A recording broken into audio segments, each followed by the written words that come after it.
BPL শুরু হওয়ার আগেই বড় ধাক্কা দিল চট্টগ্রাম রয়্যালস। ২৬ ডিসেম্বর শুরু হতে যাচ্ছে বিপিএল ২০২৬ সালের আসর। তবে প্রধান কোচ হিসেবে দেশি কোচের নাম ঘোষণা করলেও শেষ মুহূর্তে এসে সিদ্ধান্ত বদলালো চট্টগ্রাম রয়্যালস। এই হঠাৎ ইউটার্ন ঘিরে ইতিমধ্যেই শুরু হয়েছে আলোচনা ও বিতর্ক। কেন বাদ পড়লেন দেশি কোচ? বিদেশি কোচ আনার পিছনে আসল কারণই বা কী?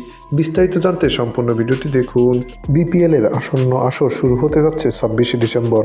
নতুন করে ৬ দলের মধ্যে যুক্ত হয়েছে চট্টগ্রাম রয়্যালস। তারা প্রধান কোচ হিসাবে দেশি মামুনুল হকের নাম দিয়েছিলেন আগেই। এবার সিদ্ধান্ত বদলেছে দলটি। শেষ পর্যন্ত প্রধান কোচ হিসেবে একজন বিদেশিকে বেছে নিয়েছে চট্টগ্রাম। আজ ২০ ডিসেম্বর সন্ধ্যায় দলের প্রধান কোচের নাম ঘোষণা করেছে দলটি। প্রধান কোচ হিসেবে এবার জাস্টিন মাইলস ক্যাম্পের কথা জানিয়েছে চট্টগ্রাম। ৪৮ বছর বয়সী সাবেক এই ক্রিকেটার খেলোয়াড়ী জীবনে ছিলেন বোলিং অলরাউন্ডার। ব্যাটিংয়ের পাশাপাশি বেশ সাবলীলভাবেই বোলিং পারদর্শী ছিলেন।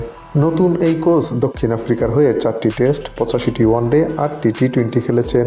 এছাড়া ফ্রাঞ্চাইজি ক্রিকেট খেলারও অভিজ্ঞতা আছে তার। খেলেছেন আইপিএল, সিপিএল, ভাইটালিটি ব্লাস্টে। খেলোয়াড়ী জীবনে পেশাদার শেষ ম্যাচটি খেলেছেন ২০১৫ সালে।